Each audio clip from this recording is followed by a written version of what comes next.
You know, in court, lawyers are fine, but witnesses are way more important. And we turn to a key witness in the probe we've been covering, a former family member for the man at the center of this crimes probe. Jennifer Weisselberg is Trump Org CFO Alan Weisselberg's former daughter-in-law. She's met with prosecutors in this very case several times, turning over boxes of documents. She has said she expected charges from the start. And now with those charges imminent and Weisselberg himself facing the possibility of jail time, she joins us on the beat. Joining me now is Jennifer Weisselberg. Thank you for being here. Thank you for having me, Ari. It's a rapidly escalating case. A couple of quick questions before we get into depth. When is the last time you spoke to investigators? A week ago Friday. What was the topics they were most interested in? You know, it has to do with the things that are going on in the grand jury now. But the specifics of the content, the specific questions and who was asking them and who they referred to, it's really important that they remain confidential because we want to win this case. The DA who you're speaking with, the investigators, have asked you not to reveal the nature of your conversations with them. Correct.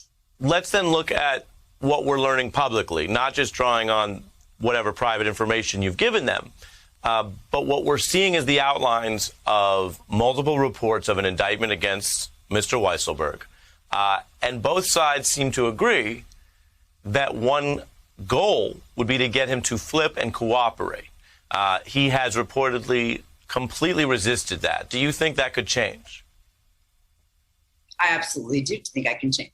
I do think it can change. Yes.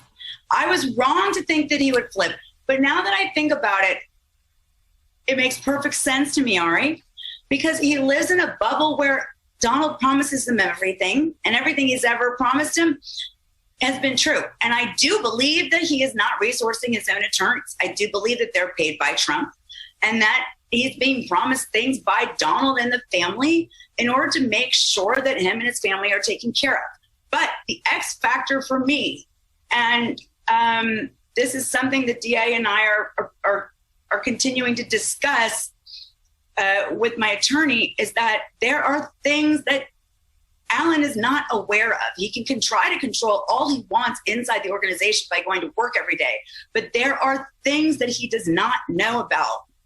There are things that might surprise him about his own child. He is blind to the fact that he believes everything that Donald promises him and everything his sons are telling him. And I have the proof to back up the fact that that's just not true. And I've been able to lead the investigators to the right people. And those people I have learned have been walking the grand jury through the evidence. So my documents have become paramount to the investigation. My fight as a mother to get a fair settlement in my divorce or post-judgment divorce was just to take care of my children. That meant that I knew that it's almost like cost of living, you know, which is what the forensic had said. You can't pretend to be going to private school. You can't pretend to be having a Range Rover. You can't pretend to be living in the city when you're making $3,600 every 2 weeks. It doesn't add up. Jennifer Weisselberg, a witness in this case, thank you for joining us.